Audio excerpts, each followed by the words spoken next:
They got nothing for their selfish political stunt here. They didn't achieve anything with this at all. And anyone who studied history would know that shutdowns never yield any positive result. Listen, man, God bless all the federal workers. I am so glad that you all are about to get paid again. God bless all the food programs. I'm glad that, people are going to get their food aid. I know it's been rough the past 40 days, but we could get back to some sense of normalcy. Like, I don't care about either political party. I care about the people. All right? And God bless them in their recovery, because now they got to play catch up. You know what I mean? It's the aftermath of what's going on. That's right. Yeah, they definitely have to play catch up. But here's what all of this means for the American public. As you just mentioned, Charlamagne, hundreds of thousands of federal workers, they will return back to work within days. Some, in fact, have been told to report today. They will get back pay for all 43 days. Food benefits will restart. States will begin loading those SNAP cards again, but there could still be some delays as the system catches up from the backlog. At Head Start and preschool programs, classes will reopen as early as today. And agencies that handle passports, visas, and air traffic security, that will ramp back up, which should ease some of those delays at the airport. Parks that have been closed, they will be operating now again throughout the week. They're expected to open back up. Now, we heard from President Trump, who also signed that bill at 10:30 last night. He was surrounded by Republican lawmakers and business leaders. He also used the moment to point the finger at Democrats. Let's hear what he had to say. This is no way to run a country. I hope we can all agree that the government should never be shut down again, end the filibuster, terminate the filibuster. It'll never happen again. So with my signature, the federal government will now resume normal operations, and my administration and our partners in Congress will continue our work to lower the cost of living, restore public safety, grow our economy, and make America affordable again. I disagree with Mike Johnson and President Trump when they say that what Democrats did was a political stunt. Like, I think that Democrats threw a Hail Mary on behalf of the American people, because folks are going to lose health care. Folks' health care premiums are going to go up. I think they had to try something, and they did. It didn't work, but can't knock them for trying. But I'm glad that federal workers are getting back to business. I mean, then they finally showed a little bit of fight. You know what I'm saying? Yeah. Like, all right, like they stood 10 toes down, Yeah. Yeah. And they brought the healthcare crisis to the front and center, right? Yep. I mean, America's healthcare crisis needs to be fixed. They can blame each other, but it still does need to be fixed. And so this funding bill only lasts through January 30th, and we could be here again. So in between there, they need to try and figure out something. But on top of the healthcare crisis, the government shutdown creates about 2 or 3 more other crises. You know what I mean? Because federal workers aren't getting paid. People aren't getting their food benefits. So it's just a whole bunch of crises going on. Right. And turning to another crisis on Capitol Hill. Damn, another one.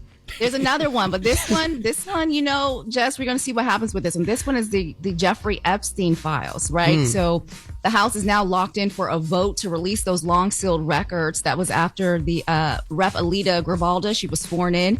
She immediately became the 218th signature needed to force that action. So her signature set off a rare discharge position, which guarantees a vote will happen within hours. Speaker Mike Johnson, he said that he will bring that bill to the floor next week instead of waiting until December. So at the same time yesterday, the House Oversight Committee, they released more than 20,000 pages of new Epstein documents.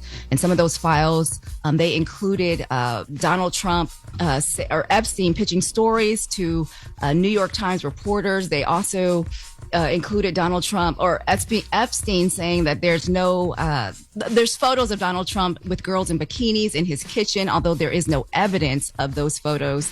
Epstein also urged the reporter, if they wanted a photo of Donald Trump walking into a glass door or watching women in Epstein's pool, something like that, absolutely. But again, Charlamagne, none of these claims have been independently verified. These are just what the purportedly what the 20,000 emails that they released or 20,000 pages that they released show. There's also messages from author Michael Wolff during the 2026 campaign. So we'll see. The White House, though, they are pushing back.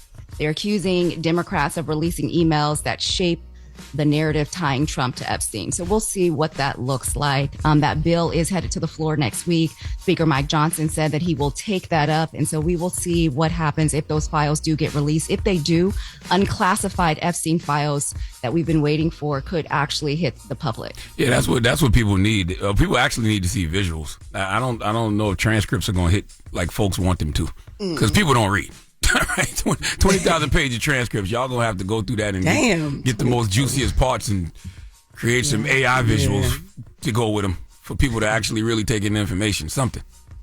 Yeah. So we will see that coming up at 7. We're going to talk about TSU in Texas. We'll tell you more about why they think that the state is trying to take over that HBCU. Word. All right. We'll do that when we come back. But right now it's time for Get It Off Your Chest. 1-800-585-1051. If you want to call up and tell us why you're blessed, you can do that. If you want to call up and tell us why you're stressed, you can do that too. It's the world's most dangerous morning show, The Breakfast Club. The Breakfast Club. Yo, Charlamagne, Envy, what up? Are we live? This is your time to get it off your chest. I got an indoor pool, an outdoor pool. We want to hear from you on The Breakfast Club. We can get on the phone right now. He'll tell you what it is. We live? Good morning. Who's this? This is Arce, man. What's up, Charlamagne? Peace. What's happening? What's going on out there? Man, nothing, man. Just trying to... Hey, Jess, I had to give you Donkey of the Day a couple of weeks ago. I couldn't find you and greet, but I ain't up at your show. You still in the meet and greet, but you ain't not talking to me. I've been in the front row. My name is Audrey. Remember, you had talked to me and my girl. Oh, what's up? Good morning. Yeah, I didn't do the meet and greet. I'm sorry about that. You made our week, man. We still talking about that shit to this week, man. I appreciate you, man. But I still thank you, baby. Well, thank you, Audrey. Audrey calling from the 843. Thank you, baby girl. On her Bluetooth. Hey, yo, shut up. She came to see me in Charlotte. She was sitting up front with her girlfriend, and I was talking about both of them. Oh, they studs? Yeah, no, not both of them, yo. One. Oh, okay. Good morning. Who's this? Hey, man. You know you called us, man. He at work. Good morning. Who's this? Yo, this is from Philly. What's up, Philly? Yo. What's happening? Get it off your chest. Hold on, man. I wanted to call up first of all to show y'all some love, man. Ain't nobody out there that's been listening to y'all longer than me. I've been listening to y'all since day one, probably 2014, since y'all used to do the decision, put them in the freezer, everything. I used to have a fat John call up there, Sherelle. Y'all used to bust on her all the time. Like, I've been listening to y'all since day one. Well, I want to give y'all credit. Well, I just want you to know. So, yeah, y'all been doing. Thank you, but 2014 wasn't day one, sir. 2010 was day one. Just want to throw that out there. Y'all used to on the fat girl? What's new? Y'all remember the big John used to call up Sherelle? Y'all used to have all the jokes for it, bust on her, the funkies and all that? I don't remember, man, but you know, that sound about right. Damn. That's crazy. Day one fan, but thank you, brother. Yeah, I just want to give y'all some love. Thank y'all keep doing y'all thing. And also, I just want to shout out to all the people that's government workers, man, that's dealing with the reopening of this shutdown, man. Absolutely. I work for the Philadelphia airport, and I've been there for about 10 years, and I'm an outside cabin inspector. I inspect the wheels, the windows, make sure everything's safe, and I've been still coming to work every day throughout the whole shutdown, and we just starting to get our checks as of last week, but everybody that works there, they all backed up. The loans need to be paid. Their bills is backed up. Everything needs to get caught up. So I want to ask you, how were you maintaining the last 40 days with no paycheck? You got some savings or what? Mainly community, really. I looked out my family, helped me out a little bit. I got a few cousins and things, and they have police jobs and a few medical jobs, so they were still getting paid. So it helped me out a little bit, but we still backed up, man. I'm about $1,500 behind on my bills, man. So we trying to make it work. Man, y'all getting back pay though, right? The back pay don't kick in until about the next paycheck, so about a week and a half from now. Okay. Then they said it'll be delayed. Some people gonna be delayed because of the back office.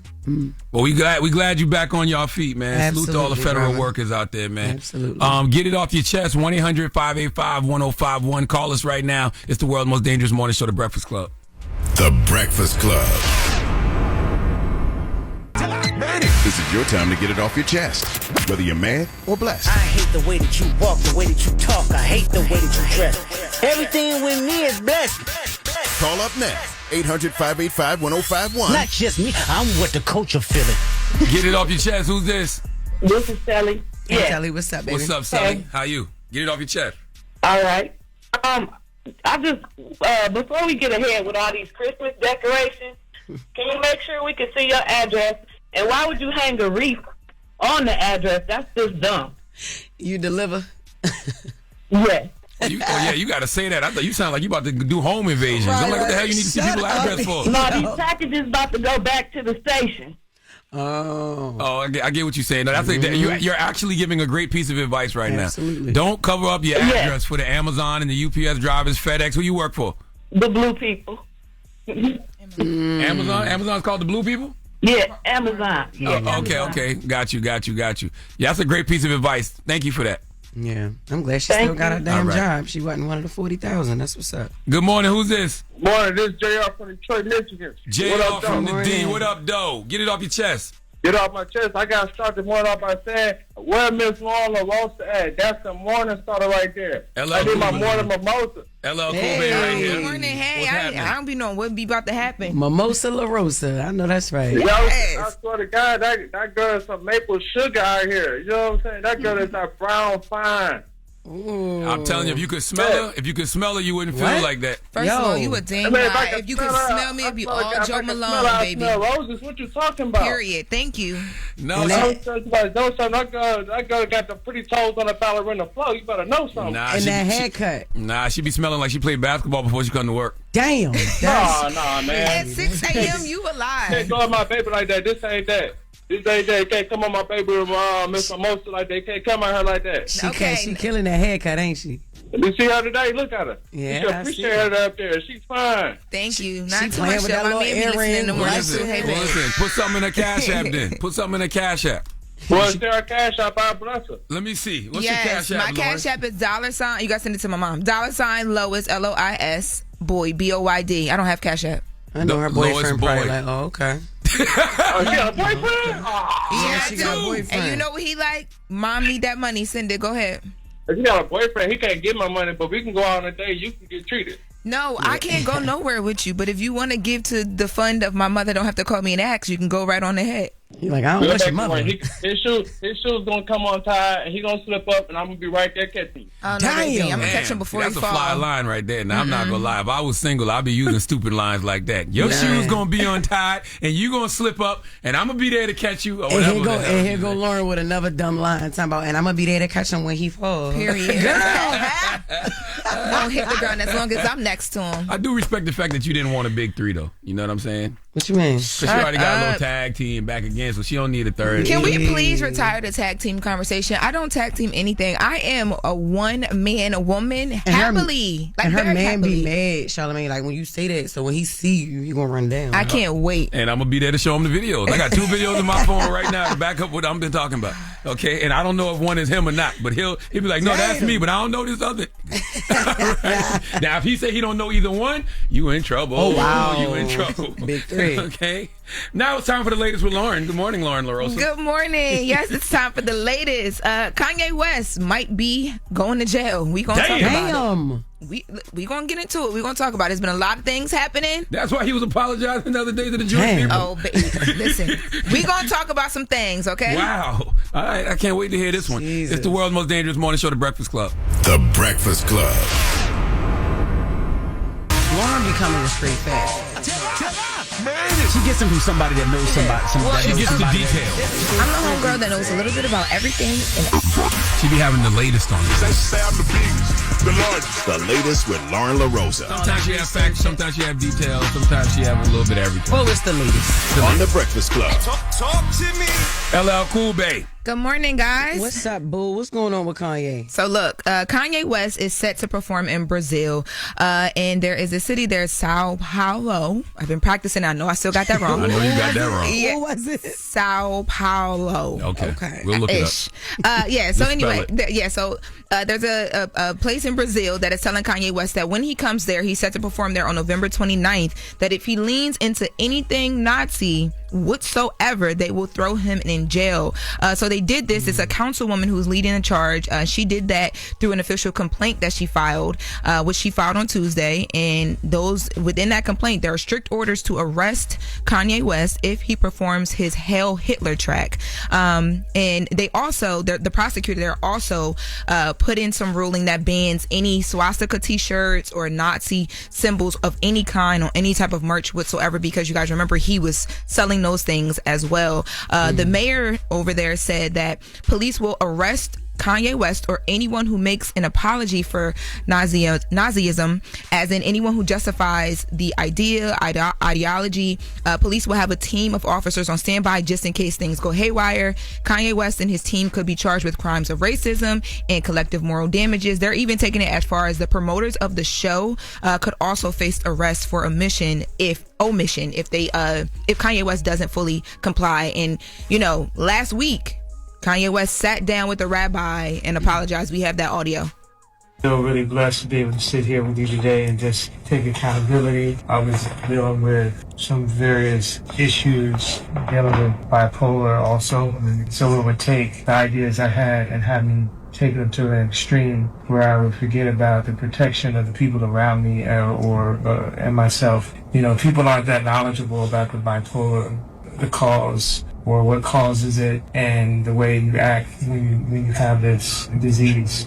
Yeah, and it's a big deal for me as a man to come and take accountability for all the things that I've said, and I really just appreciate you embracing me with open arms and allowing me to make amends. And this is the beginning and the first steps and the first brick by brick to build back the strong walls. Why Kanye sound like that? Yeah, I'm sitting there. I'm like, I didn't realize. It took me a while to even realize that was Kanye talking. Maybe because he's sitting with a rabbi, he's like very stoic or something, or monotone. I don't know, monotone. I think that might have been a Kanye clone, guys. Yeah, that didn't sound like him at all. And then why they start talking in the middle of his apology? There's a translator there who is translating. Yeah, there's a translator there who's translating between the rabbi and Kanye West at the same time. So that's what you guys heard. But by the way, everything you said that's Brazil, right? Yes. Everything Brazil is on is completely understandable. I get it. I wish we did stuff like that in America. You show any open racism, any forms of white supremacy, you get your ass locked up. That would be great. The problem with Kanye historically is when you tell him what not to do, he often rebels on purpose. Yeah. They not going for you being bipolar in Brazil. I'm telling you that right now, Kanye. They done told you what time it is. It's like that left part of the brain be fighting that right part, but it's a lot of people's freedom riding on what come out this man's mouth. So.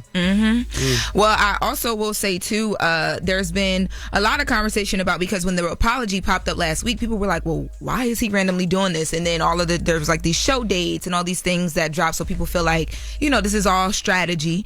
So of course it is. Right, but so it'll be telling on November 29th when he's there in Brazil whether what he chooses to do versus not do, if he's going to stick to the plan or if he's going to use this moment to do what you mentioned, Charlamagne, be Kanye West and do what he always does. And he's going to be in jail. And guess what?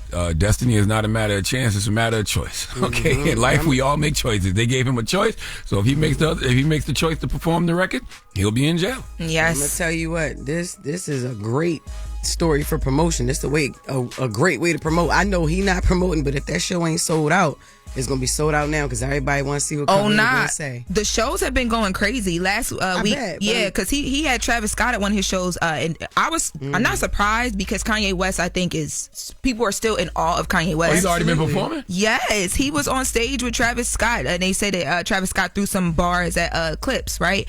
And the crowd was crazy. Like there was so many people there. Like it was. Never heard that. Damn. Okay. I'll send it to y'all. You know my. I forget what city he was and where he was at, but I can send it to you guys. I was more so looking at the crowd of people because, there's always been the conversation of, is he canceled, is he not type of thing. But I mean, listen, let's not act like Kanye West don't have the catalog that he had. In fact, when, I love Jay-Z. I'm a Pinkett Smith, Winfrey, Knowles, Carter, right? I love Jay, right? But when he said that nobody can see him in a verses, first person that came to my mind was Kanye. First person.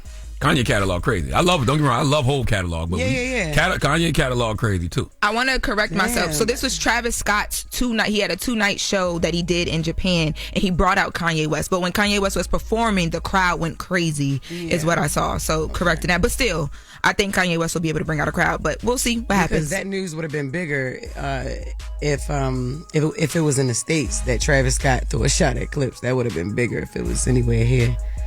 Well, speaking of big news in the States, Eddie Murphy. Eddie Murphy has been running around promoting his documentary Being Eddie. And he sat down with Extra and he told us that he's open to get back on the stage for stand-up. Let's take a listen. Hey. Yeah, I'm open to it now. Right after the pandemic, though, I was like, I'm never going out there. Yeah. You can go out and do a show and catch COVID. And I've seen a couple of comedians. I've seen a funny D.L. Hughley. I saw him up. He was doing stand-up, and he fell out on the stage, so comics was falling out. I was like, I ain't never going out there. But that's all past now. And now I'm open to it again. And if it ever struck me that I could have some fun doing it, I'd get up there and do it again. Just have to one day wake up and be like, hey, that seems like a fun thing to do. Absolutely. Well, we would all certainly enjoy that. But it has to be fun for me. I have to be having the most fun doing it. When I'm having fun, I've never, ever once been having fun doing something and it was whack after it. If I'm having fun, it's going to work and it's going to be funny and I have to feel all of that. If I get that feeling again, I'm open to that and I'll absolutely do stand-up again. Man, I love that so much. I have no problem with a new Eddie Murphy stand-up. In fact, I would watch Eddie on stage sitting down. I don't know if y'all remember that Mike Tyson had a one-man play back in the day that Spike Lee produced, and it was just Mike coming out on stage talking about his life. I remember that. And all the things he's been through in his life. And it was funny, and it was inspiring. I feel like Eddie could do, like, the same thing. Mm-hmm. Like, I don't need Eddie talking about current events. I'd rather hear Eddie come out there and do a stand-up about him and his life and what he's been through. Right. Well, I'd be waiting for that. I'd be right there. I want to see it in person if I could. And Being Eddie is actually on Netflix. It is out now. It released yesterday, November 12th. So that's why he's been doing all these interviews. And it's a deep look into his life, his career. Features a ton of different comedians. Chris Rock, Kevin Hart, Dave Chappelle, Jamie Foxx. So, I mean, it's Eddie Murphy. Yeah, I'm watching that this weekend. I need to watch that with a nice bottle of wine, edible. You know, that's why I ain't watch it last night because I don't want to have to get up early to work. And you mentioned, go ahead, Jess. I love what he said though. He has to have fun. Like a lot of people been begging him for years. Like, yo, do another special. You only got one special doing it. And like he said, it's very important that you have fun doing what you do, and that's his passion and that's one of his crafts. Like, yo, you gotta have fun because it ain't gonna be whack. If you're doing it for other people, it might not go well. You know what I'm saying? I like that. And I wouldn't compare it to nothing either. Like I wouldn't compare anything he does now to Raw or Delirious. Like I really want him to do like I'm telling you, that Mike Tyson one-man play would be a great thing for Eddie Murphy. Well, Mike Tyson has another special that he's shooting. I saw this. He's going to be taping his Netflix special on December 14th. But Mike Tyson? Who? Yes, Mike Tyson. I swear. No, you mean Mike Epps? No, Mike Tyson. He posted it. I saw it over the weekend. Return of the Mike taping his new Netflix special. Yeah. Oh my God. On December 14th. I didn't know Mike had a first Netflix special. You see what I'm saying, yo? It's comics out here fighting for comedy specials for Netflix, and they giving them the boxers. They giving them like, what happened? When did he do comedy? I don't remember him doing comedy, but that one man play he did with Spike Lee was definitely funny and inspiring. I'd love to see Eddie Murphy do something like that. Thank you, Lauren. You're welcome. We'll be back with more in the next hour, guys. That's right. We got front page news coming up next, and we got Mike Epps coming up this hour. It's the world's most dangerous morning show, The Breakfast Club. You're checking out The Breakfast Club. Yes, it's the world's most dangerous morning show, The Breakfast Club. Charlamagne the God, Jess Hilarious, DJ Envy. Envy is off today. The throat monster got him, so he don't have no voice. But it's time for front page news with Mimi Brown. First, Mimi, I want to salute the Arce Crooks from Iowa State. I didn't get to watch the game last night, but I'm looking at some of the highlights. Man, Arce Crooks dropped 43 points in 23 minutes. No, 43 points in 20 minutes, actually. That's crazy. That's insane, man. She had 43 points, 7 rebounds, 2 assists in 20 minutes. So salute to Arce Crooks at Iowa State. But what we got in front page news, Mimi? All right, good morning, Jess. Good morning, Charlamagne. How y'all doing this morning? Good morning, girl. Blessed, black, and highly favored. All right, so we're starting this hour with growing controversy at Texas Southern University. That's an HBCU in Houston, after state leaders accused the school of mishandling hundreds of millions of dollars. Now, Lieutenant Governor Dan Patrick wants TSU state funding cut after the state auditor flagged major problems with the university's purchasing and contracting. The governor, he then escalated things, calling in the Texas Rangers to investigate, even though the audit isn't finished. Now, the auditor says TSU processed more than $282 million in invoices tied to expired contracts and another 8,000 invoices worth of about $158 million dated before the purchases were even made. She says TSU didn't follow procurement rules and plans to meet with university officials this week. But TSU says it has already made those changes, including a new procurement system, and is cooperating fully. And inside that TSU community, there's a bigger concern, and their concern is whether the state is using this moment to push for a full takeover or threaten the school's independence. And TSU is a standalone public HBCU in Texas. It's not part of the UT or AM system, and that's made it politically vulnerable for decades. State Rep Ronald Reynolds says that the public, they aren't getting the information or the answers that they need, and they're calling for more transparency. Let's listen to what he has to say. I want and demand transparency because I know for a fact that many in the administration want to see TSU placed under a system. And in this heightened era of anti-diversity, equity, and inclusion, anti-black and brown from the Trump administration that's trickled down to Texas and all over the country, I tread with significant caution until there's evidence that would merit and substantiate these allegations. So Mimi, what's the why here? I understand what the brother is saying right there, but why would they want TSU placed under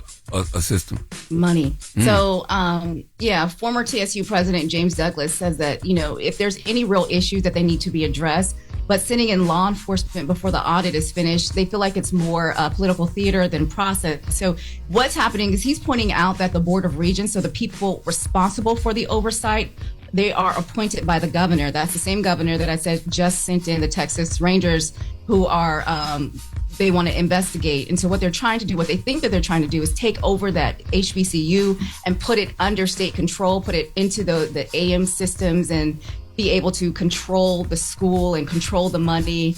And so they're saying, if that's the case, they want transparency. They want to do an independent audit. They want to see, what is really going on with this money for themselves. They don't want to just trust the governor's people and take their word for it. So that's where we are. So this morning, students, staff, and alumni, they are demanding answers, not just about the audit, but about whether the state is laying the groundwork to take over this historic HBCU. Gotcha. Yeah. All right. So if you are an AT&T customer, you could be owed money for 2 major data breaches from last year. So AT&T, they have agreed to pay out $177 million, but you must file a claim by November 18th. So the company, they were hit with 2 breaches in 2024. In March, sensitive information, including social security numbers, leaked onto the dark web. Then in July, more customer data tied to account numbers, it was illegally downloaded. So if your information was part of either breach, you may qualify for a payout. If you were affected by both, you can claim up to $7,500, which is a significant amount. It's only AT&T. It's not Verizon or T-Mobile. It's only AT&T. You gotta be an AT&T customer, and you have to be affected by those data breaches. So either one or the other. If you were affected by both, you can get a payout of up to $7,500. To check your eligibility, you can go to AT&Tdatabreachsettlement.com, click submit your claim. You can search using your name, your email, or your account number.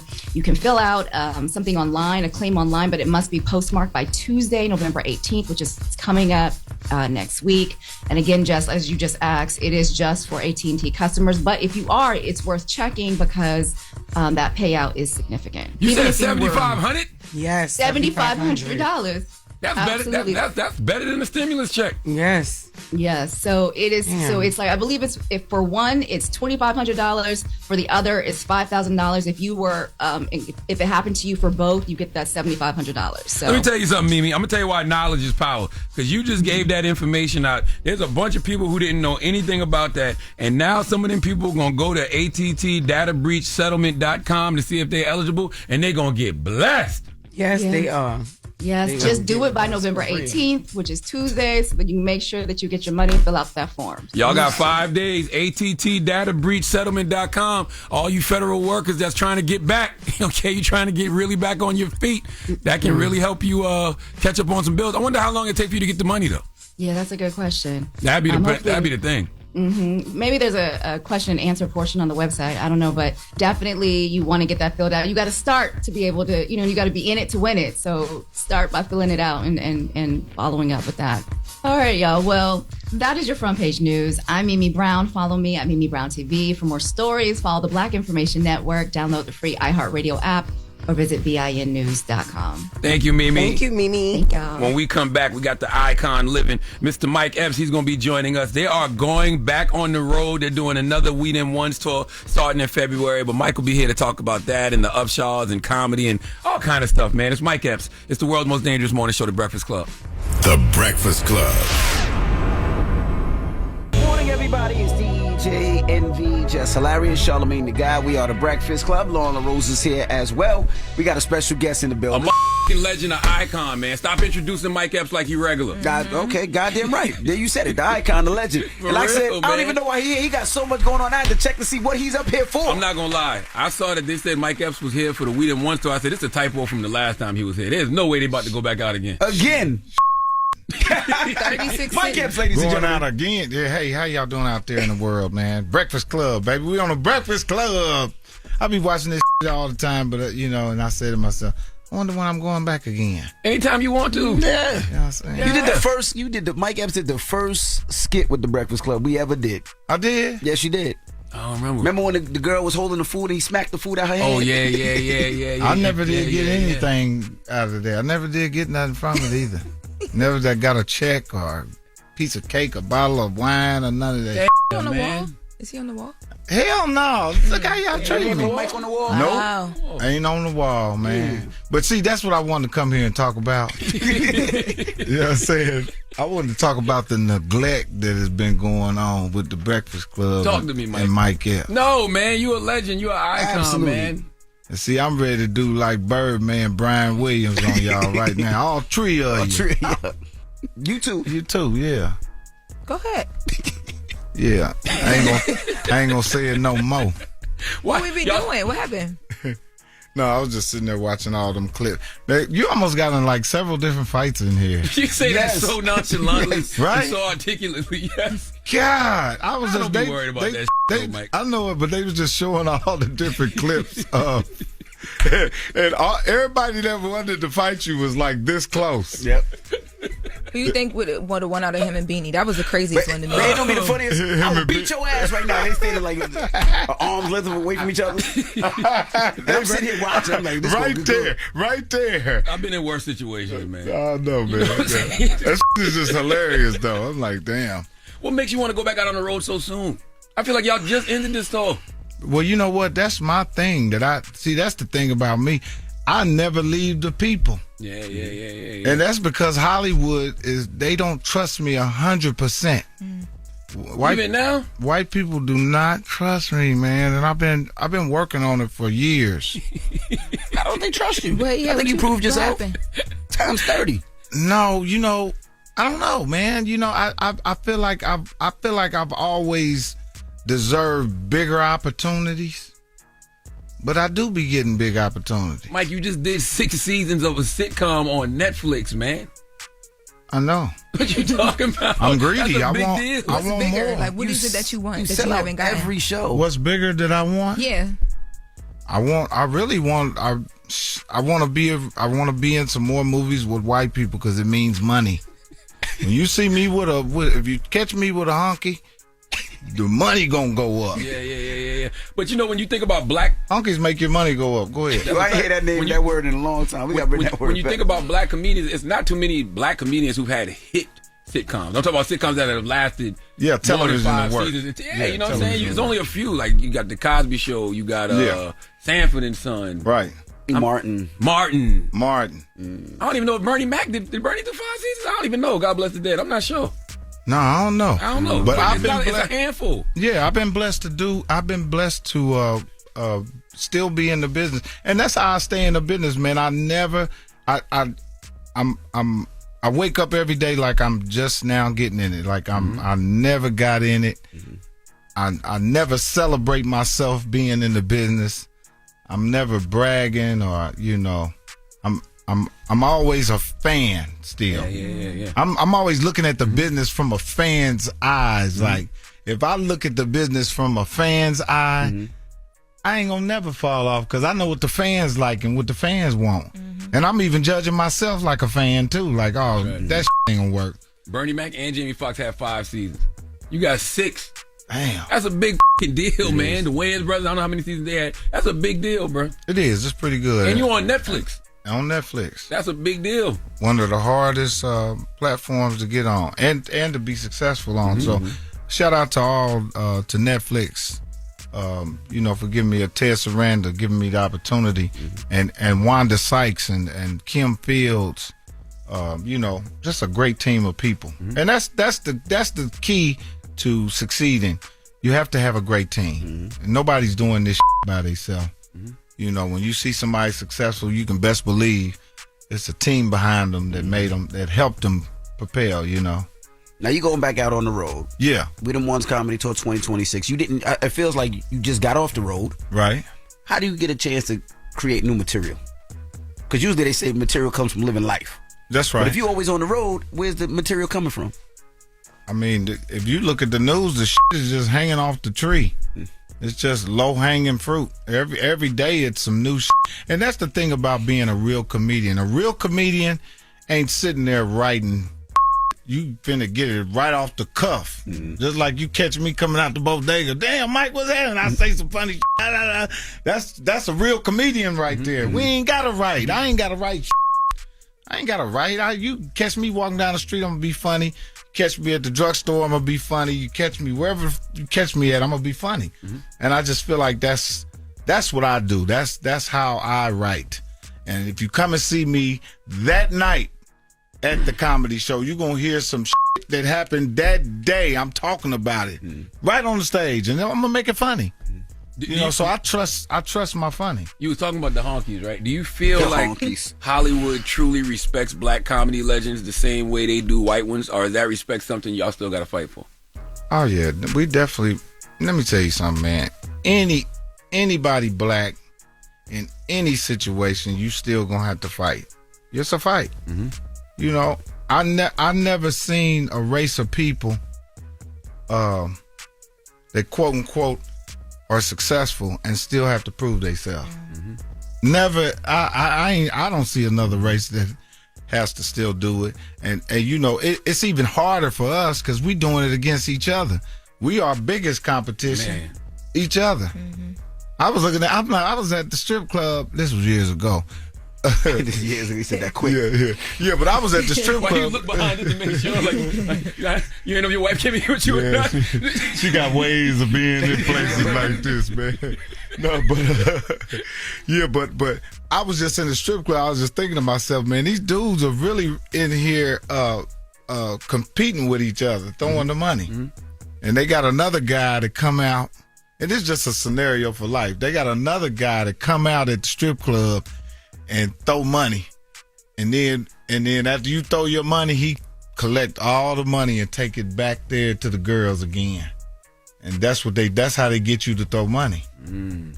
They say, they got a dude out there to throw the money. That's how Hollywood is too. That's how show business is. So somebody that starts it off, it ain't even plant, basically straight plant. Yeah, Damn. So you still feel like you're working to prove things to people in your career at this point?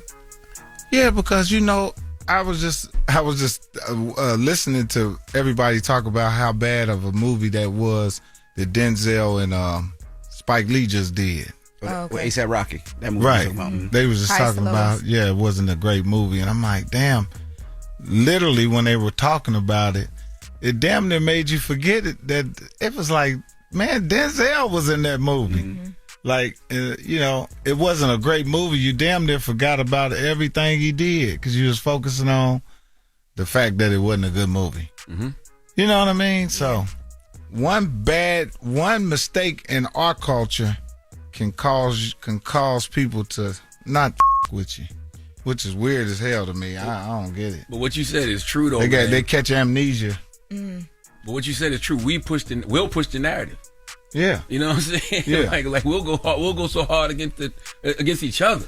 Yeah, and that's another. I mean, and that's another reason why we're all great too, as well. We put the pressure that we have against each other is crazy. Yeah. when I saw Mike earlier, he said, Charlamagne, your elders is after you. Yeah. That's funny as hell. That's funny as hell. OG black political beef that's happening. They want his ass too, right? They want his ass. They in the pews pissed They right now. want his ass.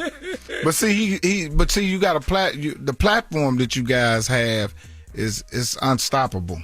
It's a whole lot different than coming inside of a church or coming inside of a political arena. This is the real platform. It's culture, real people. Hell yeah. You touching everybody. What's one thing that Mike Epps hates? I know there's always a Friday question. I know there's always a funnier than who's not funny, past beats. What's one thing you hate discussing and talking about that pisses you off? I'm so tired of talking. I'm so tired of talking about people. Talking about other comedians and other artists. I'm sick of that What she said? She said, I got to erase some of my questions. Well, no. The only reason why I said that is because I'm like, it's just running in a circle, man. You know what I mean? It's like, I ain't got nothing to say about nobody at this point. Matter of fact, I feel up talking about something. I'm so blessed. I feel up talking negative about anybody. You know what I mean? I don't have no room to say nothing negative because I'm blessed. Now, if I wasn't doing so great, maybe so, but man, I'm so blessed. I don't have no room to talk about nobody. You know? You bought a whole block, man. Yeah. You understand? Like, do you understand that's so many black people's dream to buy a whole block in they community where they from? Block. Come on, man. No, it was in Indiana though. I wish it was in L.A. or but New you from York. Indiana. I know more. it. Yeah, way more. Man, that is so boring, man. Why you do that to yourself all the time? No, you know what though? You don't stay on the block. You sleep on the block sometimes? Hell yeah. My son sleep in my room that I slept in when I was a kid. That's crazy. I love that. Yeah. That's crazy. And what's crazy is people still getting murdered in the neighborhoods and died in the alley. And in the block you just bought? Yeah, the detectives is knocking on the door. We need to see your camera, Mr. Epps. I said, oh, man, I ain't got no cameras around. We see the camera. I said, don't none of that shit work. But it just go to show you that it just go to... Don't tell nobody that, man. No, it just go to show... No, it worked, but I get you. Yeah. But, it just go to show you, man, that nobody's paying... If I could tell some of these stars, some of these people that are famous, nobody's paying attention to your mother ass.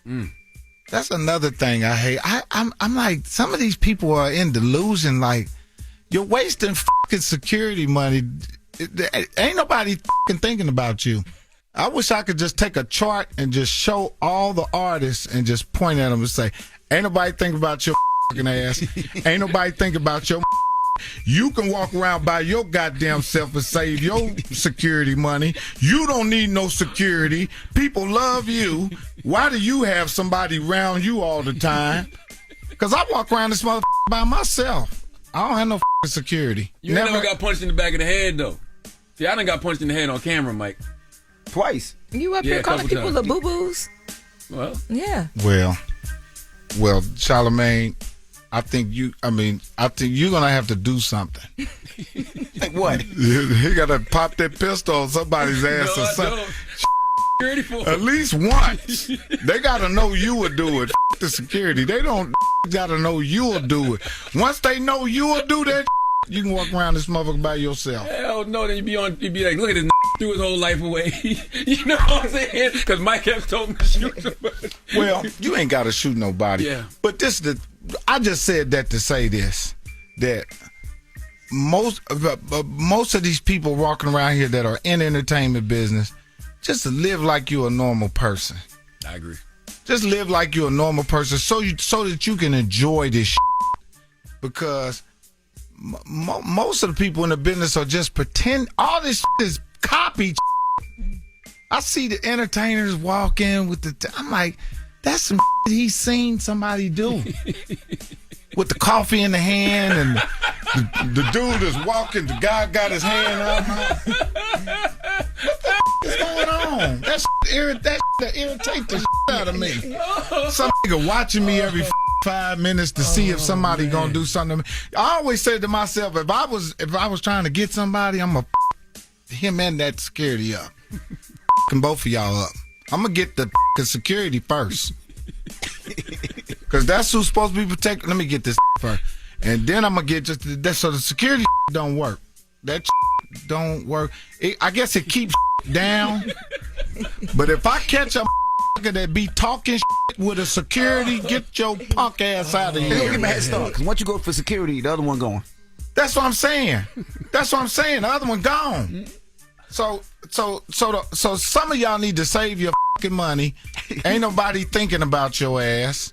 You look crazy walking around with security in the damn Whole Foods. Was it a comedian or rapper? Do that no Whole. What? Who you seen in Whole Foods? Who did I see in the with the security? Who the was that I seen in security? Don't fall for that. She's trying to get you to say a name. Don't. I think it was Bobby Valentino. This had two big ass in the city. I said, now what is going on in here with the? I couldn't even see the little because the security. I said, where are you? No, I'm just kidding. Bobby like, I just caught it straight for no reason. I'm just with you, gonna Bobby. really start streaming? Yeah, hell yeah.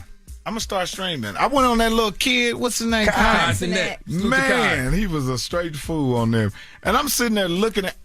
I'm sitting on the streaming platform, saying to myself, "How in the is he getting paid?" When they had the COVID, when COVID went down, we seem more together than them. That's why it's working for him. Yep. Because he's not affected by it. He ain't on there trying to show you how much he got, how much of a bigger star he is. He's just being himself. That's right. And making money. And that's what you young kids, if y'all watching The Breakfast Club, you're going to make more money and get more success being yourself than anybody in the world. I know it's people that you admire, but even if it's somebody that you admire, that you really like, you like, I kind of feel myself being like him. Start hating on him. Man, shut up. Start saying that mother. I can't stand his ass because he's influencing. So you got to hate on his ass to not be influenced. What's gonna be the vibe of your stream? It's gonna be this. Yeah, it's gonna be this right here. Comedy. Whole Foods. Whole Foods. Speaking on all, like right now, all these food stamps, they didn't cut these food stamps off. I'm starting to see a lot of girls on dates that they normally wouldn't go on. They gotta eat. Yeah, they gotta eat. They've been doing that though. That's the thing. What's that? You go on dates because you want to eat. Like people do that. She does it. She used to do that. You did that before? First of all, I could feed myself.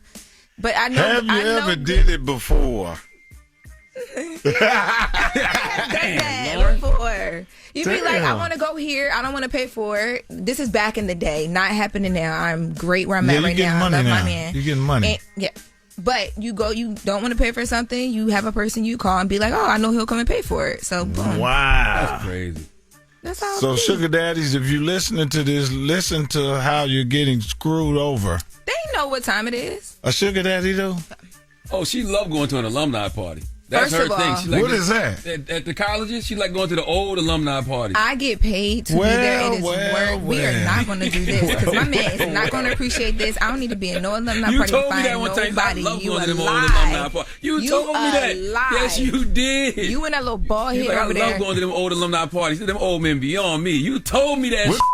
What do you get from an old alumni? He's lying. I don't know what he's talking about. I never just said that. Answer for another girl. What would a girl get from an old alumni? The dates you talking about and whatever she wants. So old alumni, they graduated from college, they successful. They got a little change. They got low change. And they them old college is cheap as hell. They ain't gonna spend the money on you like a to get dope money. I wouldn't know because I never did that. Yeah. When you talk about the Upshaw, why did the Upshaws end, man? The Upshaws ended because the writers, Wanda Sykes and the other lady, Regina Hicks, they just couldn't see eye to eye. Really? You know, the lady Regina Hicks, they both did a great job, first of all. Before I go any further, they did such a great job writing.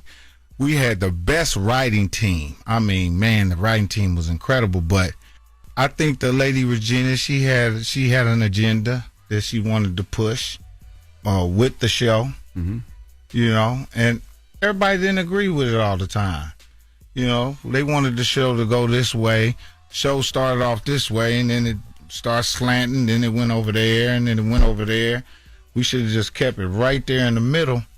Might have did 10 seasons, but I think it was about in the writing. You know, I can't mix somebody's personal life up with what's on paper. But what's on paper, and then it, you know, whatever's on paper, and then you guys film it, is what we see.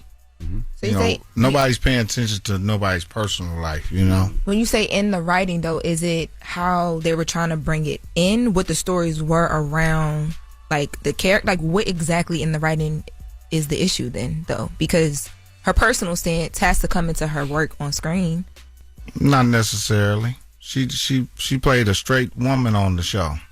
Yeah, but Wanda Sykes is very like you're not going to make her do anything she doesn't want to do, stand next to anything she doesn't want to sit next to, right? Right. But she's an ally for a certain, not even ally, but like she speaks out openly about being a part of the community. Yes, but so on the show, her character was a straight woman, and that's what she portrayed on film, on camera.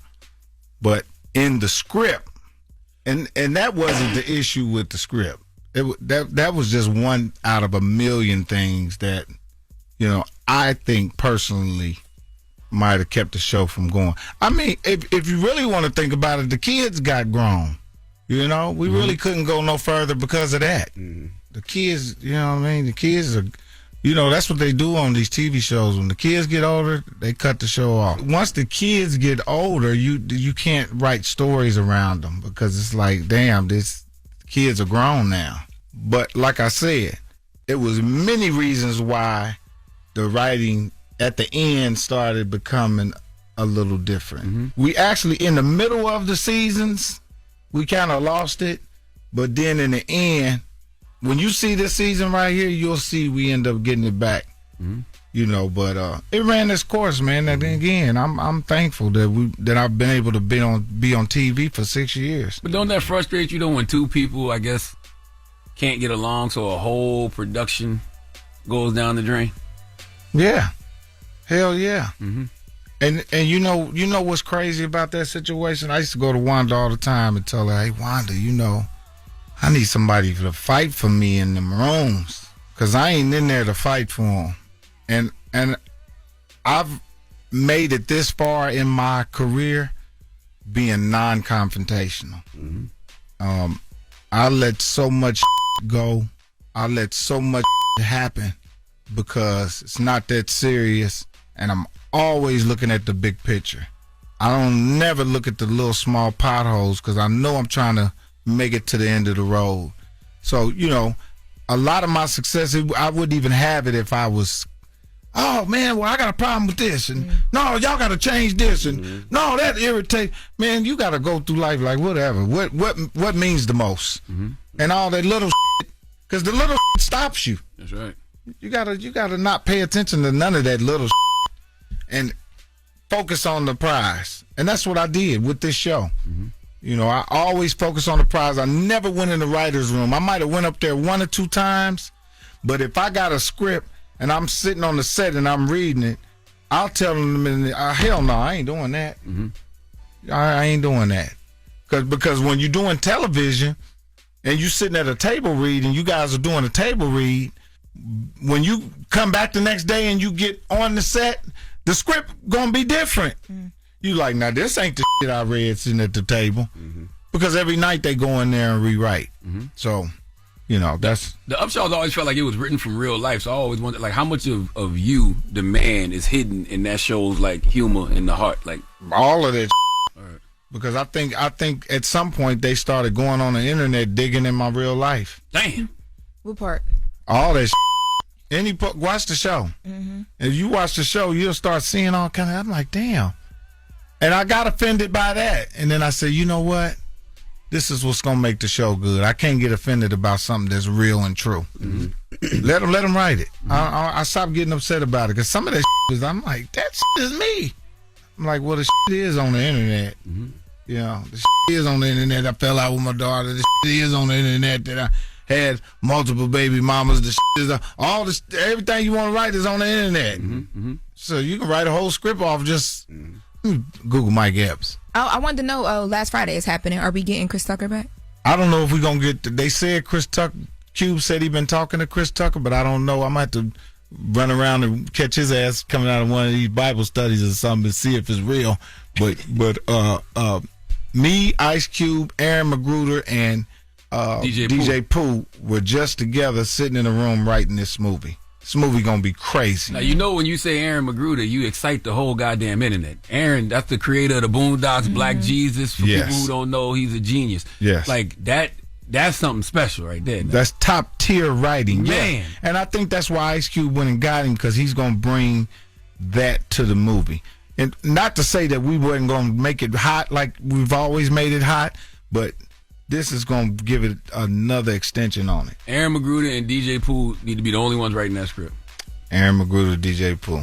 Dang, he just took you off the writing team. I ain't thinking about that, man. Mike in there for the comedy. Like you know how they'll write and then they'll be like, Mike, punch this up. What can I be honest with you? Nobody can really write for me anyway. Yeah. They can write some on the paper, but I'm going to say some funnier than whatever you put on the paper. That's right. And I'm going to give you yours, and then I'm going to give you mine. And when you get in the editing room, you're going to see which one was better. Hello. You know what I'm talking about? Yeah, absolutely. Yeah, and that's how I feel about this comedy tour right here. Ain't nobody comedy tour better than, and I'm headlining this year. See, all these other years I've been hosting. I go up for 5 minutes, 6-7 minutes. But if you really want to see a real Mike Epps hot 35, 40 minutes, come out to this tour right here. Hey, they could be fronting on you, Mike. I was having this argument behind the scenes about you the other day. They said, man, Mike just be hosting. I said, you ain't never watched none of Mike's specials then. Well, they just seen that because they came to them. Because that's what I told them. Because I ain't want to say it was you, but go ahead. I was arguing with this, and he said, DJ he said, all Mike do is host. I said, man, Mike funny as shit. They were talking about comedians, and it was like, well, Mike on the tour. I was like, well, Mike hosts the tour. I was like, he don't do a set on the tour. I said, man, Mike got hours, I was like, I DJ'd on the set before. And I was like, I said, Mike got hours. That's what I'm saying. See, people be sleeping on me because I ain't out here honking my horn and blowing and doing all that crazy shit. But that's how I like it. I like to be underestimated. I like you to not be paying attention, and I'll sneak up behind you and bop you upside your head. That's how I love my life. I love it. Loving God. That's right. You know what I'm saying? Always loving God and keeping the faith. That's why I told people when these food stamps and stuff get cut off, don't worry about that. See, black people, we've been getting our shit cut off. We've been getting our doors kicked in and stuff. This is not for us. So don't take this as personal about the food stamps and all that. I'm actually glad they cutting some of these off food stamps, because some of us need to not be on food stamps, because it's a trickle-down effect. You get the food stamps, then you go buy the food that give you cancer. Then you eat the food that give you cancer. Then you're sad. You walking around here upset. Your diet up. Now I'm going to tell you some honest God truth. Your diet then sent a lot of to prison.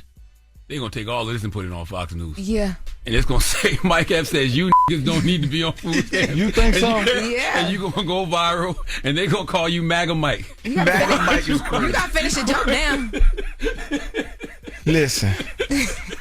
Listen, brothers and sisters. Listen, brothers and sisters. Brothers and sisters! You don't know what this world is coming to? No, listen to this. No, they can't say that about me. See, that's one thing about me, little Boosie badass. We can't be canceled. No, y'all can't be canceled. But I'm just telling you, the internet gonna be mad. DL Hughley repost you and say about you, internet, bitch ass. And I'm gonna text you. I'm gonna say, Mike, your elders is after you. Mike Epps, ladies and gentlemen, it's the Breakfast Club. Good morning. Damn, man, I'm mad I missed that, yo. I love Mike. Salute to Mike Epps, man. It's time for the latest with Loren LoRosa. Loren be coming with straight facts. She gets them from somebody that knows somebody. She gets the details. I'm the homegirl that knows a little bit about everything. She be having the latest on you. The latest with Loren LoRosa. Sometimes she have facts, sometimes she have details, sometimes she have a little bit of everything. Well, it's the latest. On the Breakfast Club. Talk to me. Chadwick Boseman will receive a star on the Hollywood Walk of Fame. This is happening 5 years after his passing. That's what I'm talking about. Yes, it will honor the legacy he left, following such an impactful career. So this is going to happen on November 20th. Ryan Coogler, who we know, directed Chadwick Boseman in Black Panther, and Viola Davis, who starred in Ma Rainey's Black Bottom with Chadwick Boseman, which was one of his last films before his passing, will speak at his ceremony, and then Chadwick Boseman's wife, Simone Ledward Boseman, will accept his honor. So congratulations. That's amazing. To the Boseman family on that honor. That's right. Anderson, South Carolina's own Chadwick Boseman, dropping the clues bombs for Chadwick Boseman. Viola Davis is born in St. Matthews, South Carolina, too. You be knowing all the South Carolina things. Just like you know all the Delaware things. There's not that much state. going on up there. You so funny talking about all the Delaware things. I try to keep it cute. It's a smaller state. Ain't nothing going on over there. No. Very little, but it's some stuff. All right. So in other news, speaking of some stuff, Juvenile. So Juvenile sat down with Drink Champs, Noriega and DJ FN, and had a conversation about Lil Wayne not showing up to the verses. Let's take a listen. Did you know Wayne wasn't coming? And were you disappointed when you found out that he wasn't coming? I knew he wasn't coming, and I was very disappointed. You knew from the beginning of the show. I knew, but the fans, I can't do that to them. All right, my deal was if Wayne don't come, I'm not coming. That was your deal? That was my deal. Paperwork and all. Wow. But I said, like, it was too, like, the fans don't deserve that. And then my man, shout out to Swiss Beats and Timberland, man. But my man, Swiss Beats, called me, man, and gave me a speech that I'll never forget. That's going to stick in my head for probably the rest of my life. Right. You know what I'm saying? And shout out to my dude for putting, making me aware of everything. And, hey, I did it for the fans. Yeah. That's amazing. Yes. I do like that loyalty, though. He like, man, my mans ain't coming, I'm not coming. But like he said, like, it's the fans. You know what I mean? This is what the people wanted. So I'm glad that he was able to perform, because he killed it. Yeah, that would have looked ridiculous. If you ain't got Wayne and Juvenile, you might as well, No Limit might as well just did their own show. Yeah. Like, what are we talking about? Yeah, well, that full interview, and we'll be getting some more details on exactly how all of that went down, will drop in full. So Friday, you'll be able to listen to the audio on the Black Effect Podcast Network for Drink Champs, and then on Saturday, it'll drop on YouTube. So I'm sure we'll be talking about this again, because he's going to give some more details, and you're going to be all up in the business a bit more, and probably get some more answers to some more of the questions from Versus. I wonder how Wayne feels. I wonder if Wayne feels like he missed the moment. I'm sure he does. It seems like, I think people try to make Lil Wayne this like very removed, because he's such a big star. I think Lil Wayne tried to make himself such a very removed But figure. I think behind the scenes he's not, though, because every conversation we've heard from when they were in New Orleans and linked up to now Versus, it's been Lil Wayne is in the thick of it, trying to make us all come together, being like, if this person doesn't come, I'm not showing up. So it seems like he's still very connected to his family of the Hot Boys. I don't know if Juvenile's going to talk about that. BG spoke about it when he was here, but yeah, I was told it was Lil Wayne's idea to do the verses to begin with. Yes. It was Lil Wayne's idea to do the No Limit versus Cash Money versus. So he was, the mastermind behind it all. Yes. But I feel like, like you said, Wayne always just been in his own world. He always been just very different and removed from like the light. Like, you know what I'm saying? Like, not the light, yo. But like, like the main, like, he don't like to be in the limelight. He don't like too much attention on him. Like, if you see Wayne, it's because he want to be seen, but then he go back. It's like Kendrick. Yeah. Like Kendrick come out every now and then, you know what I mean? Wayne don't really like too much attention. That's what it But that would have been a good time to pop out, is all I'm saying. And it seems and it feels like I would love to hear Lil Wayne sit down with somebody that he really wanted to, but there was something that he felt like wasn't right. And I think it was something personal. And I know BG said he was sick, but I don't know. After listening, and maybe we'll get some more with Juvenile, I think that there was something a little bit more to it. Maybe didn't feel good as well, but seems a little bit more personal than just, him not feeling well. But I don't have much time in this hour. Next hour, I am going to be breaking down. Yesterday, it was filed and the court announced that they said no to Tory Lanez trying to appeal his conviction.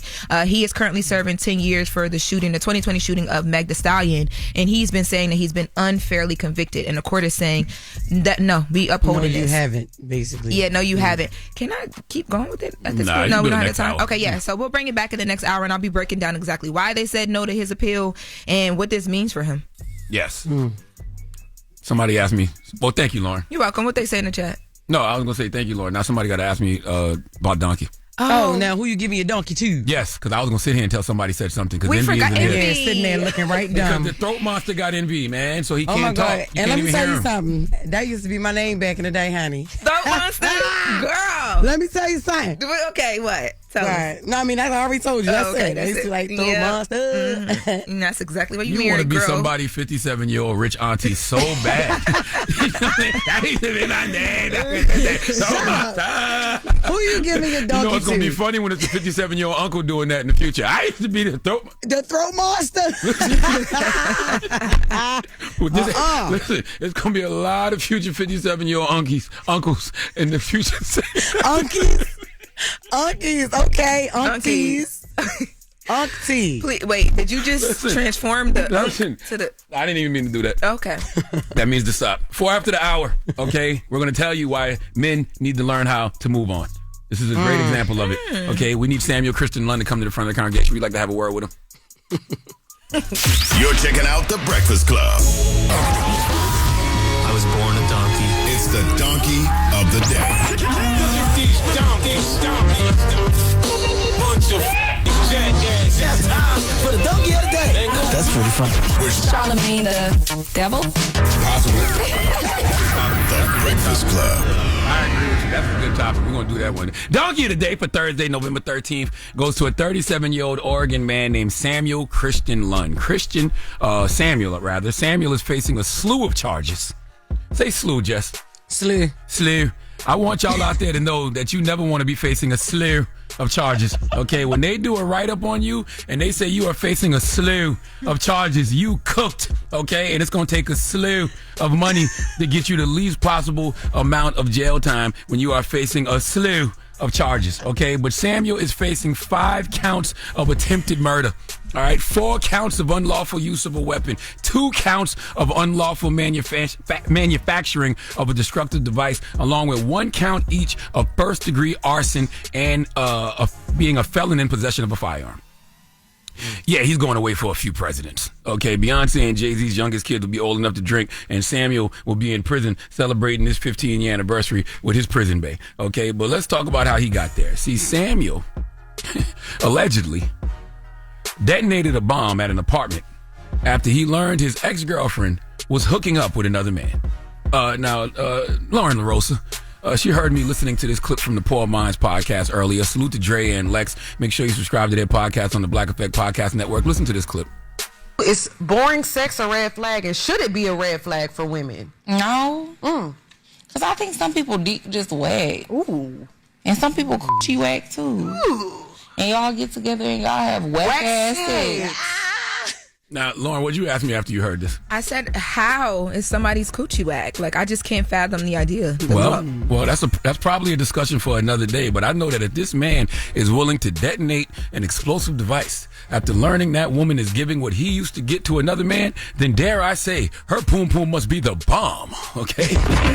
Right? I mean, goddamn. You willing to take a penitentiary chance and catch a slew of charges because your ex is hooking up with another man? I actually don't want no poom poom that's that good. All right, keep that. That's like that moon rock weed where the THC is over 50%. You might as well smoke crack. And I'm not smoking crack because I've seen what crack does to people. And this woman's poom poom was clearly crack. Let's go to KRCR News Channel 7 for more details.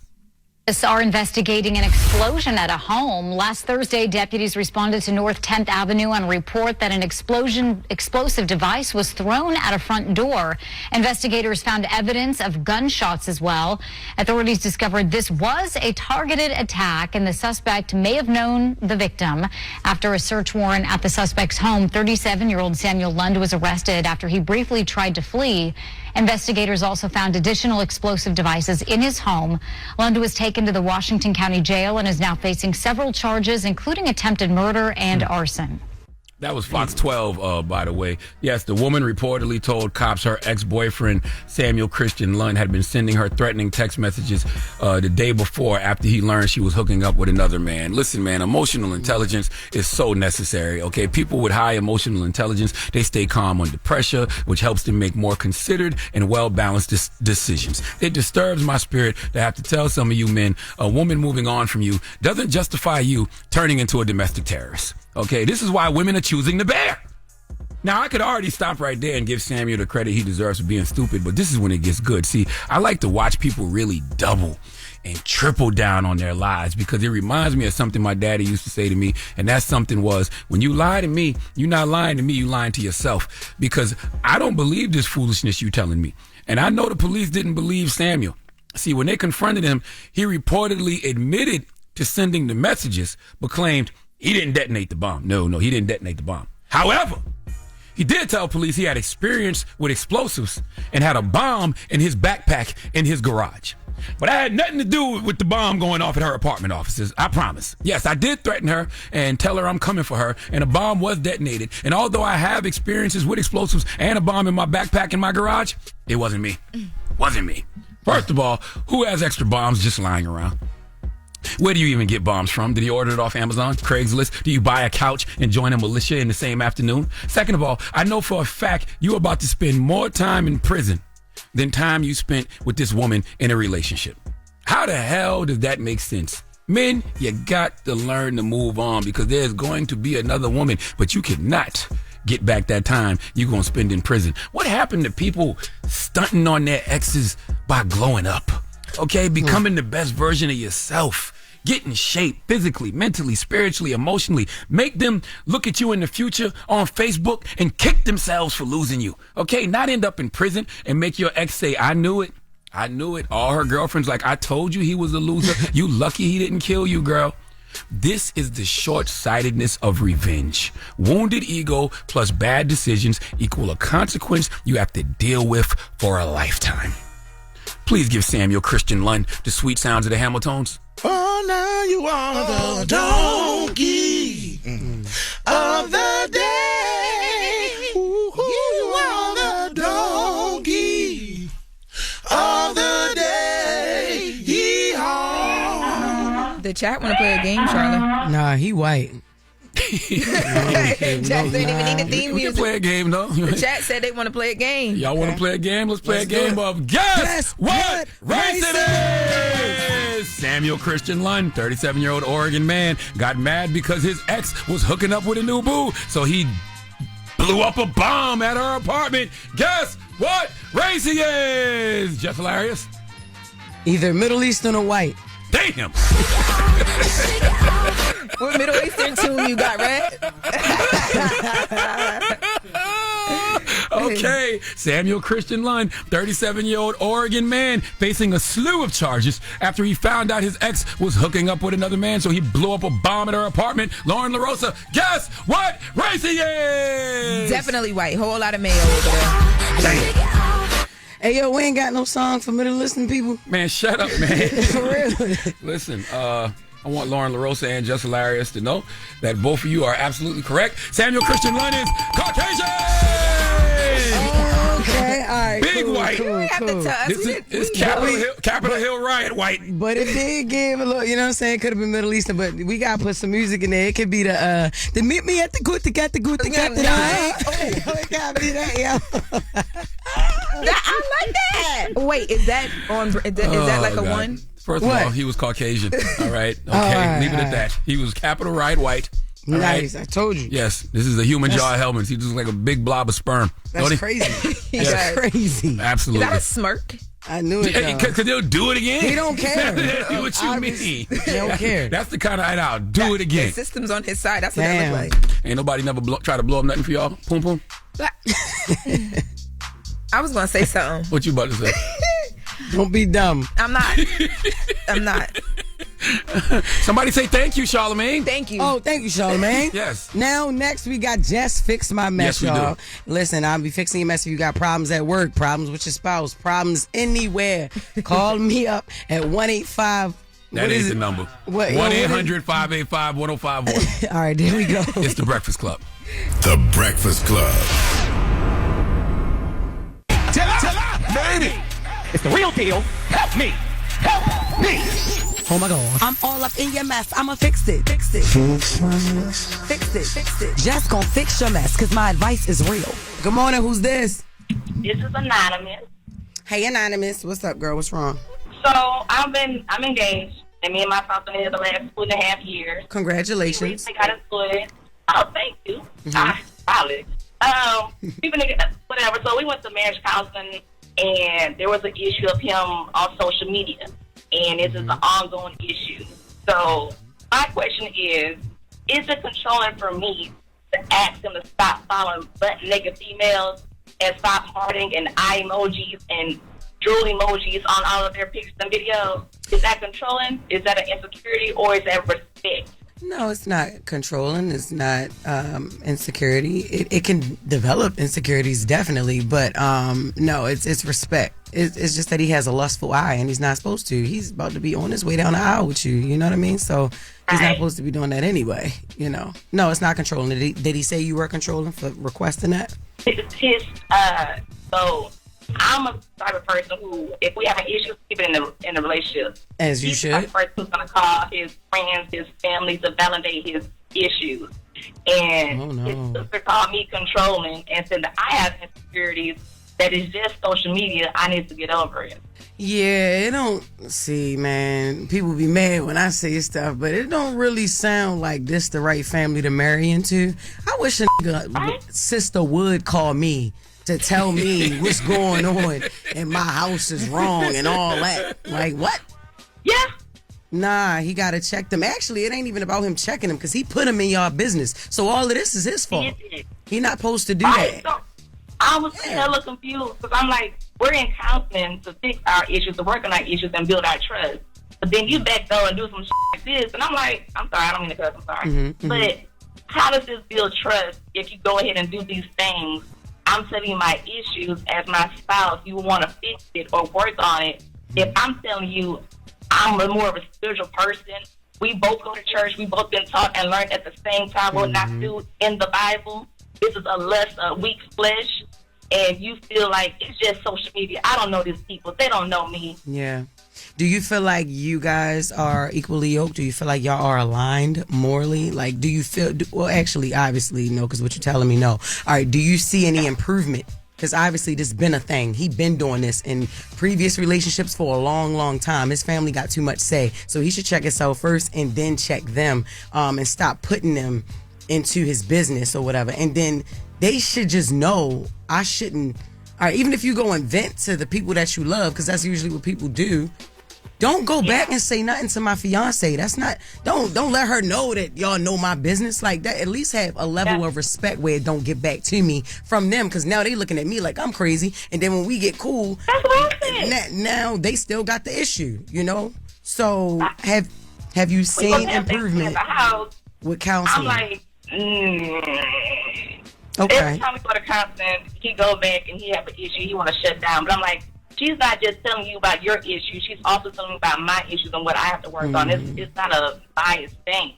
Like, she's rooted in the Bible. She's a married woman, and she's a black woman because, I prefer, represent my people. Yeah. So, it sounds like y'all should have dated. She's not just going at you. Yeah. Yeah. It sounds like y'all should have dated longer. Y'all should have just dated a little longer, How long y'all was together before you got on the knee? 10 months. Yeah, y'all should have dated longer. Yeah, probably should. Because you never know. Well, it is kind of different. It is kind of, it's very situational. Some people meet and get married in 6 months, 9 months, 2 years, 5 years. But did you see red flags of this? Don't lie to me. Did you see red flags? Not exactly this, but signs. No, so the flags I may have seen, it was like little yellow flags, But it started happening like the last 6-7 months. Like, I don't know. I guess we just been living together more and talking more and I guess getting more into us. Because and I just see more.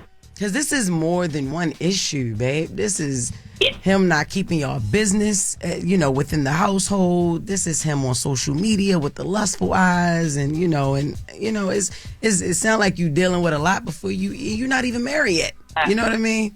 I know. I'm like, at the end of the day, I'm just like, I'm out. Yeah, but you feel like you wasted your time.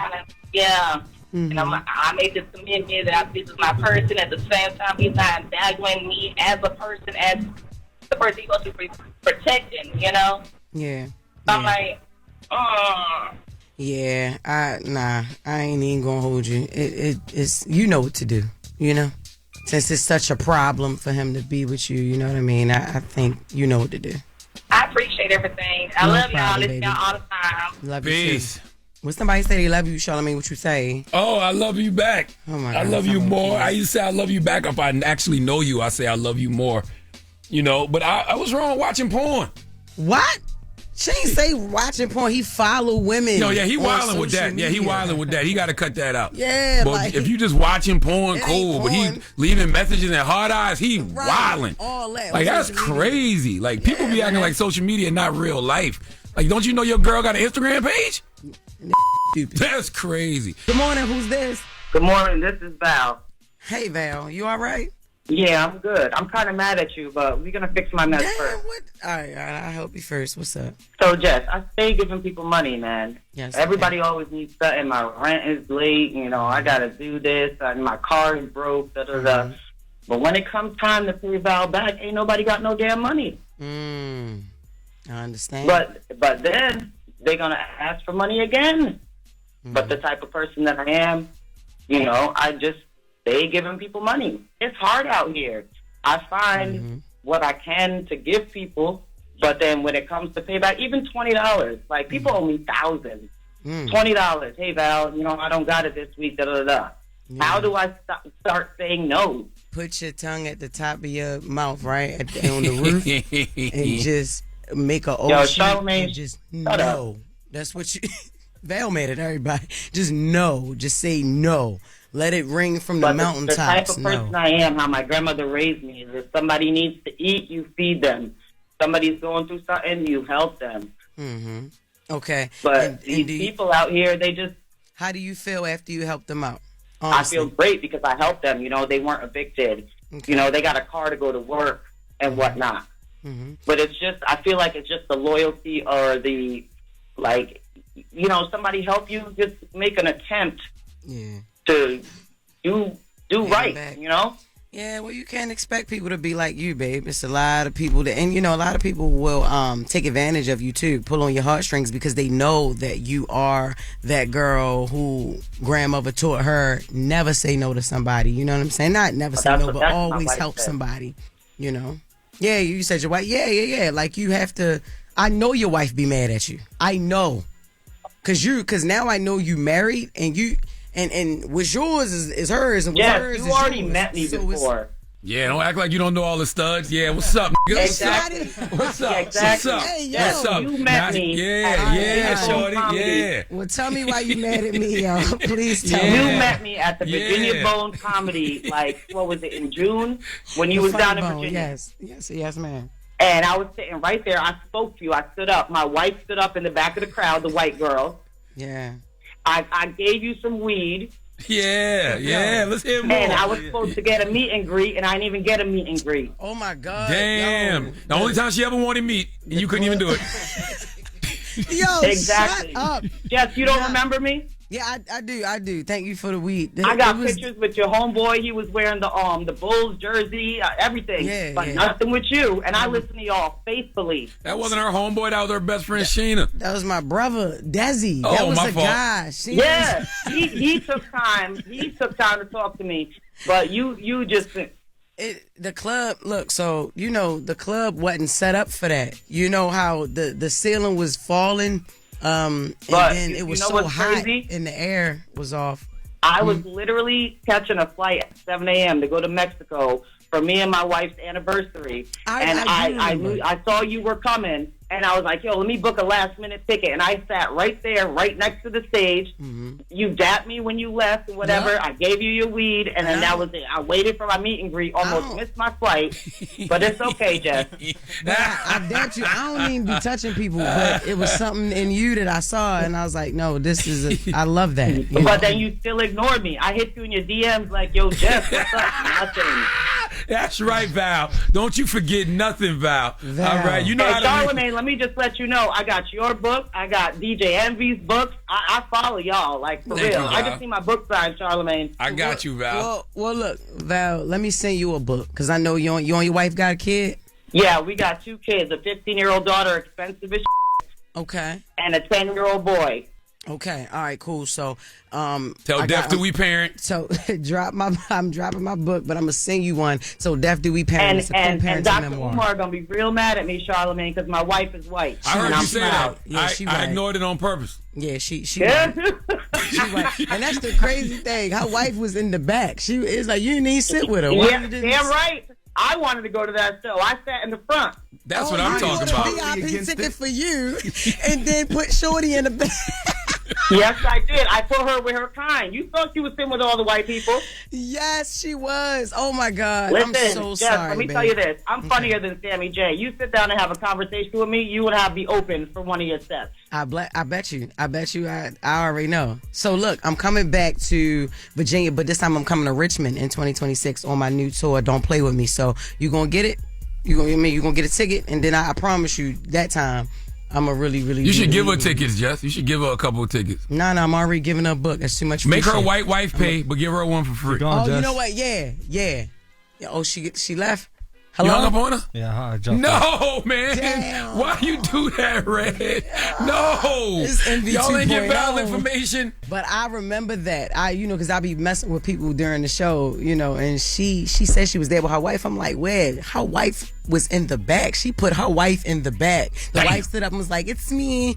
And I was like, really? I had fun riffing on them, but she was a stud. And then, she put her white wife in the back. So that was respect. That was Jess Fix My Mess. I don't know what just happened with Val. I don't even. Val didn't She's get no pissed. information. Val just and she got hung up on for no reason. Val, call back up. Let's get your information so we can keep you connected, man. I love you, Val. I love you. I'm sorry. She did give me some weed though. So Was it good? yeah, it was good. Man, them studs be packing them gas. They be you already know. All right, we got the latest with Loren coming up next. It's the world's most dangerous morning show, The Breakfast Club. The Breakfast Club. Loren becoming a straight fat. She gets them from somebody that knows somebody. She gets the details. I'm the homegirl that knows a little bit about everything. She be having the latest on this. The latest with Loren LoRosa. Sometimes she have facts, sometimes she have details, sometimes she have a little bit of everything. What was the latest? On The Breakfast Club. Talk to me. All right, so Tory Lanez this week was denied the appeal that he put in. So he was basically trying to have his conviction overturned. He has been completing a sentence of 10 years in prison following the 2020 shooting of Meg Thee Stallion, for which he was convicted for in 2022. Now, he appealed this for many different reasons. Some to mention, he claimed that his right to testify was unfairly stopped for several reasons, including he had said that his attorneys at the time told him that song lyrics and other damaging evidence could be used against him in cross-examination. They were worried about that. He also said that the court messed up he alleged that the court messed up in his trial because they allowed prosecutors to play that recording of the interview that Meg Thee Stallion's former best friend Kelsey Harris did when she sat down with police and she told them that Tory shot Meg, but then remember she came into court and said she didn't recall any of that. Now the judges, so this was a 3-judge panel that made this decision. The judges basically said they don't agree with any of his arguments and that they're going to uphold this conviction. They mentioned also too, remember when he was, claiming that his former attorney Sean Hawley had done a bunch of wrong things, including allegedly not allowing him to testify. The judges say that they read an email from Sean Hawley that said that she basically had told Tory Lanez and the other attorneys on the team that she wasn't comfortable with them trying to pin the shooting on Harris, who was Meg Thee Stallion's former best friend, because of some of the evidence and things that she had saw. So she backed off the case, and a judge said that they feel like she did nothing wrong by backing off of the case and deciding that strategy wasn't right. They also say that there was nothing wrong with the court at the time allowing the jury to hear Kelsey's interview with the police, because at that time when she was subpoenaed and she came in, she was given immunity, which is why she kept claiming she didn't remember anything that happened. So the recording was admissible in court and they were allowed to play it at that point because there were some inconsistent statements that needed to be cleared up. So yeah, he'll have to complete his sentence at this point. At this point, how long you got left? I'm not even for sure. It feels like it's been a while, isn't it? Yeah. He was convicted in 2022. Right. Oh, that just what's what? About to be 2026. Damn. Yeah. So he got 6 more years. When was he sentenced? Right. Does it start from the conviction or sentencing date? I can figure that out for you guys. Sentencing date, right? I can figure that out for you guys and see how much longer he has behind bars. But I did see he was going to be up for parole at some point, though. Yeah, I mean, there's a few different options that he'll be able to still do after this, but there was a lot of people that felt like this appeal was going to be it for him. I know that from speaking to his attorneys prior to, they strongly believe that he had a strong basis to appeal as well. But, this judge panel is saying no, that they don't believe so. So, yeah, but I'll get that answer to you guys while we move on to this next story, because I want to get into the Living Single podcast. The Reliving Single podcast, one of my favorite podcasts out there. Salute to Erica Alexander and Kim Coles. Yes. So they sat down with Queen Latifah, and on this podcast, if you guys are not familiar, they've been here to the Breakfast Club to talk about it as well. They revisit various episodes and conversations around the show. So Queen Latifah was their guest on the show, and they talked about so many different things. One of the things that stood out first was they talked about just the fight behind the scenes to be able to do Living Single the way that they did on television. Let's take a listen to that. Tell us a little bit of what you remember about the pilot. Do you remember if you thought then it was going to be a hit? I always thought it was going to be a hit. A lot of things at that age is not knowledge, it's your gut instinct.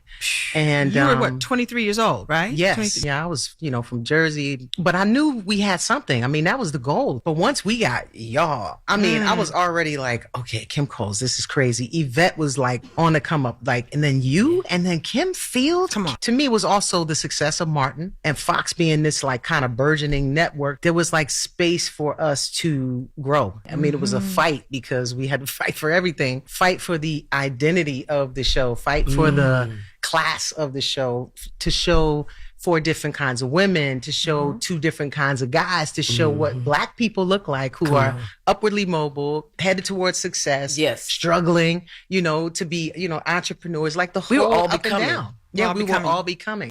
Man, when I tell you I ran to listen to that podcast when I saw that pop up in my feed yesterday. I can literally listen to her all day. I love Queen Latifah. I love Kim Coles and Eric Alexander too, though. Yes. Yeah, I actually toured with Kim Coles. She is funny on stage too. They discussed the episode that I don't know why I didn't remember. Maybe I didn't remember it as that was their actual mothers in the episode. Okay, I didn't know that there was their actual mothers either. But so I don't have that audio. But they talked about that, and they talked about the fact that they used their actual moms, and they talked about the fact that Queen Latifah's mom was such an advocate for all of them behind the scenes, and Queen Latifah used to be so homesick on the set. So, and her mom was one of the only people from her family that actually came and visited her. So that was such a heartfelt and warming moment. But the moms, everybody loved the moms. They were super excited about the episode. What, Jess? No, yo, I gotta get out this chat, yo. People crazy. Somebody gonna say Queen Latifah is the original Manny Fresh Stud. Why? What are y'all talking about? Yeah, exactly. Why? Shut up. First of all, yes. And Latifah talked about having a big house in L.A. Yes. And how nobody from Newark would come visit her. Yes, but when you move to L.A., everybody's so excited, and then don't nobody ever show. It's so far. It doesn't feel as far until you get there, and you're like, dang, everybody over there. But another part of the just Living Single experience that they talked about was the creation of the theme song, because originally Living Single wasn't going to be Living Single. It was going to be called My Girlfriends. And Queen Latifah had originally created a song for that show, and then had to change it once they changed the name of the song. Let's take a listen to Queen Latifah on creating the theme song for Living Single. Obviously, I come from music, and this is a show. I was just thinking about Living Single. I'm thinking about what we're doing. What is it like? These 4 girls doing their thing. So a producer I know named Def Jeff, I needed him to come over and help me flesh this idea out. So I was like, I want this beat to feel like this. And then I wrote the rhyme and then chopped up, check it out. So then Stu, we went over his house with the beat, and he added the keys. Come on. So that we are living single. I'm hearing that in my mind. And it was longer. Yes, we're living the single life. So I'm thinking of that. So pretty. But then I'm also keep your head up, boy. Keep your head up. That's right. So I wrote the rhyme to it. And then he was like, can you do this at the end? So his part, which was a clutch part, that right there. I was like, I love to hear artists talk about the process of making music. Even though this was a theme song, they be into it. You can tell it's passionate. She was very passionate about music. Yes. That's dope. 100%. Yeah, man. They had another great conversation too about trusting your parents and how I forgot. I think it was either Kim Cole's mom I might have been both of them. I think it was Kim Cole's mom. How you tell your kids, as long as you tell me first, it was Kim Cole's you mom. won't get in trouble. Mm-hmm. And like that's how I talk to my daughters. Like, as long as you tell me the truth, you won't get in trouble. You won't only get in trouble for lying. But you don't know as a kid if you really do that, if you really won't get in trouble. But she said she did it once She and did she it once, didn't get in trouble, so it created that trust. Yeah, with her absolutely. and her mom. Absolutely. Yes. But I love that podcast, man. You know, I love Erica Alexander, and salute to Kim Coles, and I love Queen Latifah. I have always been inspired by what Queen Latifah and Shakim have built with Flavor Unit as a production company. Two individuals who are extremely underrated in every aspect. Yes. Okay. Go ahead. No, I'm just saying, and Queen Latifah smells good. I saw her 3 times in my life. She always smelled good. She just be floating. Yo, you met her before? Yeah, I have. I met her. I actually got to say hi to her. I was so starstruck. I didn't know what to say. And she just laughed. I'm like, yo, I'm so sorry. I met her one time in LA. I saw her in Vegas and I forgot. I think it was 2 times in LA. I was living in LA. She always smells so effing good. Did you get a picture with her, Jess? No, I didn't get a picture. Did you ask for a picture?